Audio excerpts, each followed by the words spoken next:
BNP এমন নির্বাচন চায় যে নির্বাচনে মৃত ব্যক্তি ভোট দেবে না। বিএনপি এমন নির্বাচন চায় হাসিনার 154 জন বিনা প্রতিদ্বন্দ্বিতা নয়। তারেক রহমান এমন একটি নির্বাচন চায় যেই নির্বাচন দিনের ভোট রাতে হয়।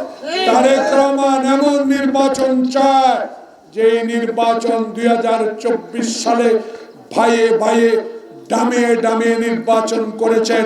তাই তারেক রহমান বলেছে ইন্টেরিয়াম গভর্নমেন্ট বিলম্বিত আর নয়, বিলম্ব হলেই ষড়যন্ত্র হবে।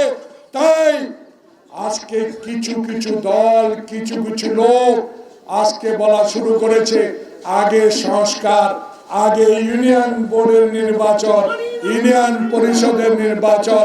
এসব তালবাহানা বিএনপি মানে না। বিএনপি আপনাদেরকে সমর্থন করেছে, এই সমর্থন অব্যাহত থাকবে। ইন্টেরিয়াম গভর্নমেন্ট, অন্তর্বর্তীকালীন সরকার, কিসের আলামত শুরু হলো, কিসের ইঙ্গিত শুরু হলো? নির্বাচন কেন বিলম্বিত? নির্বাচনের তারিখ কেন ঘোষণা করা হচ্ছে না? এই পবিত্র দিনে শোক দিবসে হাজারো বিএনপির নেতাকর্মী যারা 16 বছর আত্মহতি দিয়েছে তাদের পক্ষ থেকে এবং জুলাই আগস্ট বিপ্লবে যারা জীবন উৎসর্গ করেছে তাদের পক্ষ থেকে প্রফেসর ডক্টর মোহাম্মদ ইউনূস আপনার কাছে এই সেনবাগের প্রত্যন্ত অঞ্চল থেকে আমরা হাজারো নেতা কর্মী আপনার কাছে অনুরোধ জানাবো, কারো কান কথায় নয়, যারা বাংলাদেশকে স্বীকৃতি কোনোদিনও দেয় নাই,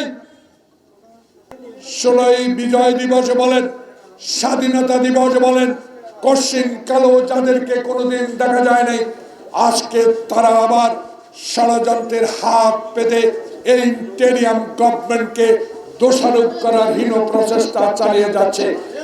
বাংলাদেশের ছাত্র জনতা বৈষম্য বিরোধী আন্দোলনে মুগ্ধ খোকনের রক্তের বিনিময়ে আজকে যেই কথা বলার সুযোগ করে দিয়েছে, যারা ওই জুলাই আগস্টের বিপ্লবে শেখ হাসিনার রক্ত চক্ষু উপেক্ষা করে বাংলাদেশের গণতন্ত্রকে ফিরিয়ে আনার সহযোগিতা করেছিল, আজকে পবিত্র জুম্মার দিনে আমরা আল্লাহর কাছে সেই মুগ্ধ খোকন সহ যারা অগণিত লোক আত্মহতি দিয়েছে, অগণিত লোক আজকে অসহায় পঙ্গু, হাত নাই পা নাই চক্ষু নাই, যারা আজকে জীবিত আছে, আল্লাহ পাকের কাছে আমরা সবাই এই সেনবাগের নিপীড়িত নির্যাতিত যারা জেল জুলুম পুলিশের ভয়ে অত্যাচারিত হয়েছিলেন, এই জেলা পরিষদের ভবনের সামনে থেকে আপনাদের পক্ষ থেকে আল্লাহর কাছে সবাই দোয়া চাই, আল্লাহ পাক যেন মুগ্ধ এবং খোকন সহ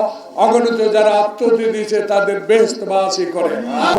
সেই তিস্তাবাদ, সেই তিস্তা নদী যারা শুকিয়ে দিয়েছে, হিন্দুস্তান তার বান্ধবী শেখ হাসিনার নেতৃত্বে সরকার এক ফোঁটা পানি যারা আনতে পারে নাই, যারা হিন্দুস্তানের সাথে আঘাত করে ক্ষমতা পাকাপোক্ত করার ষড়যন্ত্র করেছিল, আজকে সেই হিন্দুস্তানের সেই কাছে জানিয়ে দেওয়ার জন্য তিস্তা ব্যারেজে দেখেছেন লক্ষ লক্ষ লোক স্লোগান দিয়েছে, বাহে আসো তিস্তা বাঁচাই।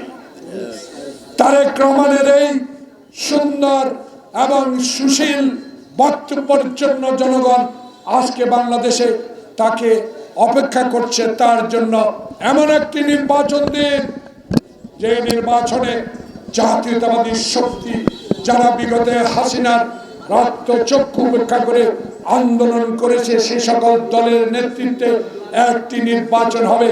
সেই নির্বাচনে যদি জাতীয়তাবাদী শক্তি ক্ষমতা আসে, ইনশাআল্লাহ আমরা এই তিস্তার পানি আনার ব্যবস্থা করব।